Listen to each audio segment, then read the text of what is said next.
That's what I love about Star Trek. One of the things is that it has always been responsible for, I think, a lot of technological innovation that we are, in fact, enjoying in our lives today.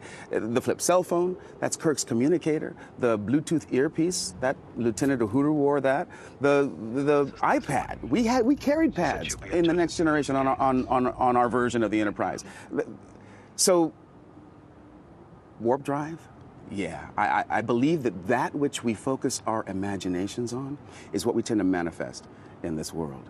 And science fiction literature has been a real lens through which we could look at the future. Getting back to the iPad story, yeah. I mean, when you first saw Apple unveiling that product, knowing what you were using on set at Next Generation, what were you thinking at that time? Well, my first thought was, oh my goodness, because we were in the middle of figuring out what we were going to do with the Reading Rainbow brand in terms of bringing it into the digital realm. And when the iPad came out and its application for books was so clear that this is going to revolutionize the print industry, right? It's going to revolutionize how we consume books.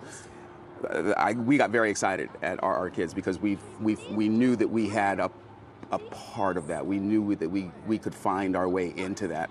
There was an absolute direct vertical. You know, Reading Rainbow was about books. We could take books and digitize them and offer them to kids. So it was a really big day for us. And it wasn't until a little bit later that it was pointed out to me, well, wait a minute, this is like what you guys, isn't it? As people have used the Reading Rainbow iPad app, what have you learned the most just by seeing the way people use it? The iPad itself, it's the engagement factor and the potential for education, I think, where kids are concerned, is really revolutionary. I really believe that we can dramatically improve the way we educate kids in this world by putting whatever content we choose, language, art, science, math, embedded in storytelling.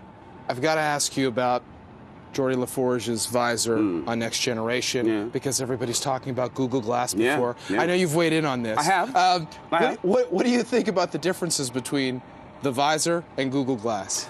Well, boy, look, I am not an engineer, okay? I just play one in the movies and on TV.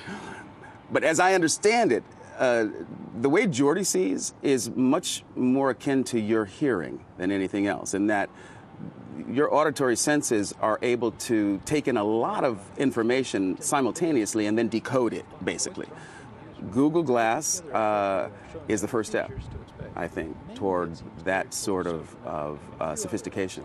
But it's an important first step. That was actor LeVar Burton. I thought he might bring the visor, maybe have one in his back pocket. No.